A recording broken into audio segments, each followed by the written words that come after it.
ગુજરાતનો પોણો લાખ મારવો મોઢો કરી તમારા માટે તમે મારા માટે ખૂબ વાપર્યું હોય તમારા માટે ગાડો ભરીને ના લાવું તો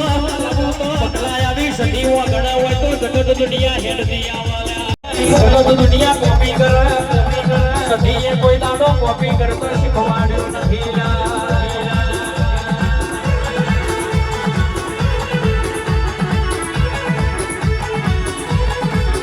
તારો મોતી સીને જયો માતા આયો રે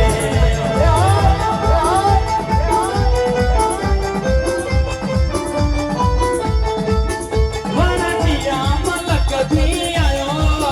વને બેસીને સધી માં આયો અફઘાનિસ્તાન થી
તમે બોલી બોલી રાવત જાવોય તારા મોકા પશેડા લાયા તારા મોકા પશેડા લાયા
અને હરખો થશે એટલો માતાજી જાત્રા કરવી. એનો પ્રસંગ હોય. એમાં એટલું સરસ પ્રસંગનું આયોજન સારી રીતના પાર પાડી પ્રસંગો ખૂબ સરસ ગયો. ધર્મેન્દ્રભાઈની એવી લાગણી હતી એવું હૃદયથી એવો માય પ્રસંગ માર્ગ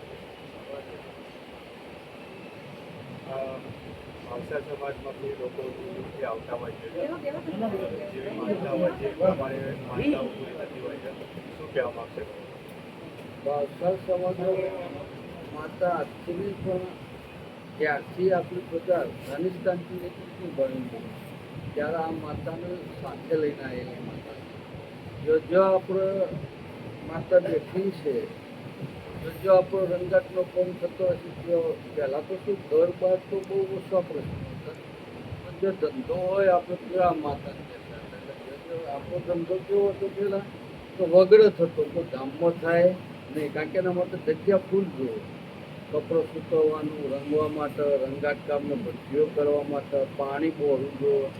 એટલે જો તળાવ હોય જો નદી નાળો હોય જો કૂવા હોય ને ત્યાં આવી રીતના રંગાટનો કોમ થતો એ જગ્યા ઉપર આ માતાની બેસાડેલી માતા એક અવસર સંબંધનું ખૂબ સારું વાળી છે તો આપણને વાણિયાની બરોબર રાખ્યા હતા.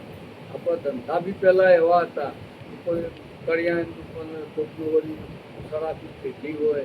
કોઈ ધાનનો ધંધો કરતો કોઈ કાપડની દુકાન હોય આવા ધંધા માએ આલેલા હતા. મિલો આવવાથી રંગાટ કામ બંધ થઈ ગયું એટલે હવના ધંધા વળગી ગયા. કોઈ ગામમાં રહી કોઈ બહાર જતો રહ્યું ગામમાં રહ્યા પછી અમુક પેઢીઓ પછી એ બહાર જતા રહ્યા એટલે આ દેવની ગયા એટલે ભૂલ્યા પછી હાલ ભાષાઓની દરેક સમાજને એવું કહું છું ભાષા કમાવી કોઈ ઘરનો કોઈ ધંધો સારો 10 વર્ષ ચાલતો નહીં હોય ભાઈ 10 વર્ષિયા માતા આજે ફરો ગમે તેટલા જોમાયેલા ધંધા હોય તો એને એક મારા જાતના તો કહું છું કે મારે ધંધા એવા હતા 100 વર્ષ ધંધા સારા ચાલે પછી પાછું દેવામાં તૂટી ગયા હોય એટલે આ માતાને જગાડ્યા પછી આ માતા જાગ્યા પછી તો બીજાની તો હું વાત ના કરી શકું પણ મને પોતાની માએ ખૂબ અવગણાની આવી ખૂબ એટલે હું તો દરેક ભાવસા સમાજને એવું કહું છું તો ભાઈ જો આવો અહીં કે ના આવો પણ સદીના નોમનો ધર્મ દીવો ચાલુ કરજો પૂરતા તમારે દુઃખ આવશે.